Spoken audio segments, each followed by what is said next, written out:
भारत अब ना तो झुकता है ना ही डरता है। ईरान के साथ ऐतिहासिक चाबहार बंदरगाह के सौदे पर मुहर लगते ही अमेरिका ने गीदड़ भभकी देते हुए कहा था कि ईरान के साथ व्यापार करने वालों पर प्रतिबंधों का खतरा है। लेकिन भारत ने अपने हितों के आगे अमेरिका की इस धमकीनुमा सलाह की परवाह नहीं की। क्या है पूरा मामला, हम इस वीडियो में जानेंगे।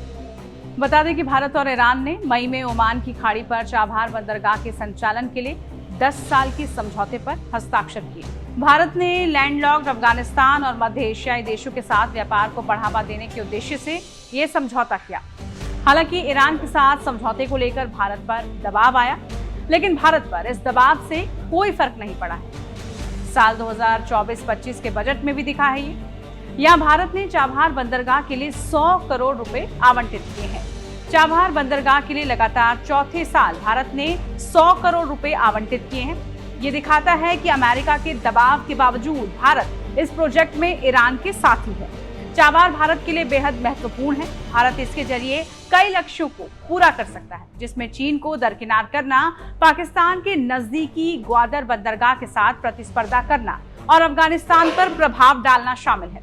दरअसल चाबहार बंदरगाह का लाभ उठाकर भारत पाकिस्तान को दरकिनार करके अफगानिस्तान और उससे आगे मध्य एशिया तक पहुंचना चाहता है। चाबहार बंदरगाह भारत के लिए काफी महत्व भी रखता है, क्योंकि ये भारत को अफगानिस्तान और मध्य एशियाई देशों से जोड़ने के लिए महत्वपूर्ण भूमिका निभाएगा। इससे भारत पाकिस्तान को बाईपास करने में भी सक्षम होगा। अभी तक भारत को अफगानिस्तान तक पहुंचने के लिए पाकिस्तान की जरूरत पड़ती थी।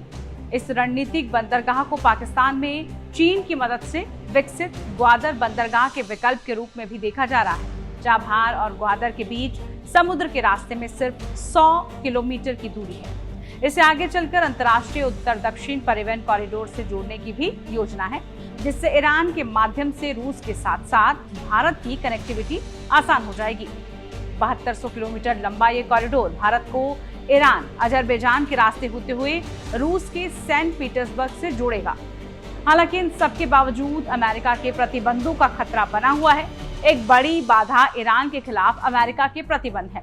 इसमें मनी लॉन्ड्रिंग और आतंकवाद के वित्त पोषण के खिलाफ वैश्विक निगरानी संस्था फाइनेंशियल एक्शन टास्क फोर्स यानी FATF की ओर से ईरान को ब्लैकलिस्ट करना और इलेक्ट्रॉनिक अंतर्राष्ट्रीय भुगतान की स्विफ्ट प्रणाली तक ईरान की पहुंच की कमी होना भी शामिल है।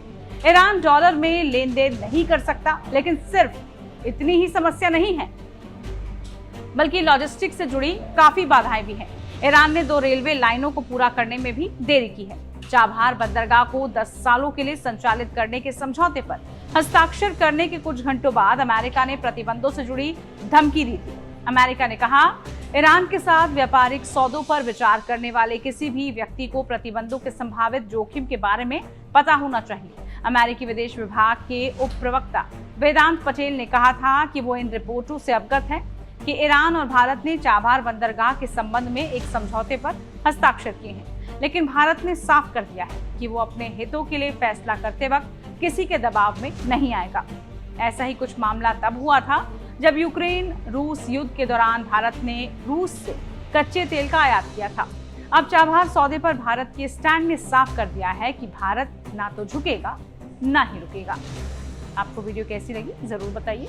इस तरह की तमाम वीडियोस के लिए और देश दुनिया की तमाम बड़ी खबरों के लिए आप देखते रहिए टाइम्स नाउ और भारत डिजिटल। नमस्कार।